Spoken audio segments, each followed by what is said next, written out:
Alright, hi everyone. So hopefully this is the last video we're going to do for a while.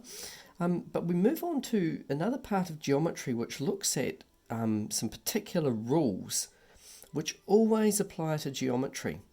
So in this example 1, you'll see that this is not to scale, and most of the examples you get in this particular topic are not to scale, so you can't use a protractor to measure the unknown angles. The idea is you're given a series of rules which we're looking at today in your notes, and you've got to use those rules almost like a puzzle, like a Sudoku, to try and solve unknown angles from what you're given. So I've got a couple of examples here that we'll refer back to the notes as we do them, and just to have a look at what these sizes are. So we've got a triangle drawn here,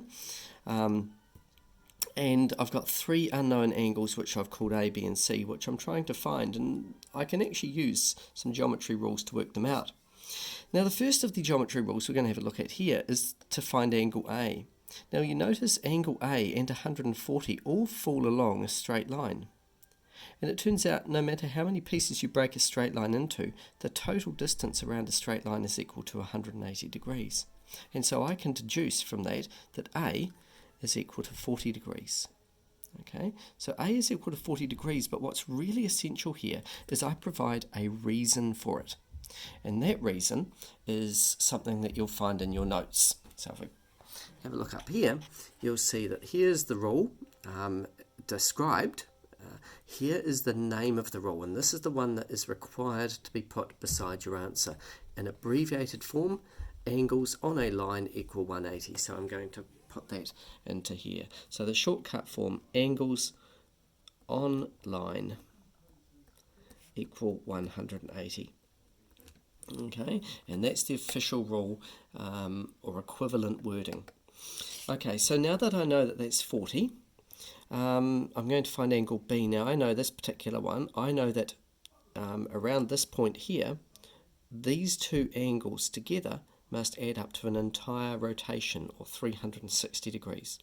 Therefore, if this much, this reflex angle, I think it's called, is 290, then this angle in here must be 70, because that's what's remaining from the 360 around a point. So I can write down that B equals 70 degrees, and the reason for that is angles at a point equal 360. Now, C. There's a couple of ways to get C, but by far the simplest is using the rule where the external angle of a triangle is equal to the sum of the two opposite interior angles. Now, just briefly describe external angle. It's not like this one here, right? This is an angle on the outside, but it's not an external angle. An external angle is if you are proceeding from one edge of the shape to the other edge of the shape, how far do you turn? Alright, so if I imagine I'm walking along this line here, and I'm turning at that point, how far is that turn? And that is the external angle. So that's represented there by the letter C.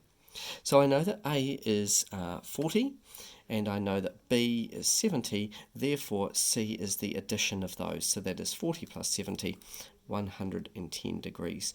And the rule that I've used for that is the exterior angle of a triangle, oops, don't forget, of triangle is equal to the sum of the opposite internal angles.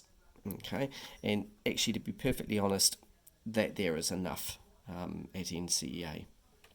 Alright, on to example 2, and we're just going to be changing the rules to these ones here, looking at some parallel line rules, and there are 3 of those, and you'll be writing those down later on. So if we pop down to example 2, I have here 2 parallel lines. Now parallel lines are indicated by arrows on the end, or they can actually also be in the middle of the problem as well, not necessarily just on the end, but the 2 arrows indicate that lines are parallel to each other. Okay, so I'm going to find angle A first. Now this particular one, both of these angles are with each other on the inside of the shape. with each other on the inside. So I remember that as being co-interior angles. Co meaning with, interior on the inside. So I know that angle A must be 60 degrees because co-interior angles add up to 180, and the rule co-interior angles add to 180, and I have parallel lines, and that's just a shortcut there for the word parallel. Similarly, angle B. Angle B is facing the same direction as this 50 here. It's on the base of its parallel line, or at least underneath it, and it's also on the right hand side of the transverse line. Alright, so this is a corresponding angle. 50 and B are corresponding angles, and corresponding angles are the same. Alright, so corresponding angles in parallel lines equal for parallel lines. Alright, so I know that that's 50. Now C, there's no particular parallel line rule that applies to that, but if I look at this situation, I have a line. I already know that A is 60 and B is 50, and that makes 110. Therefore, C must be 70, because 70 is what makes up to 180. And if we remember from the earlier example, we have the rule that angles on a line are equal to 180 degrees, and that's the name of that rule. So that working there with these explanations will usually at NCEA, if I deduce those myself, will lead to a merit result.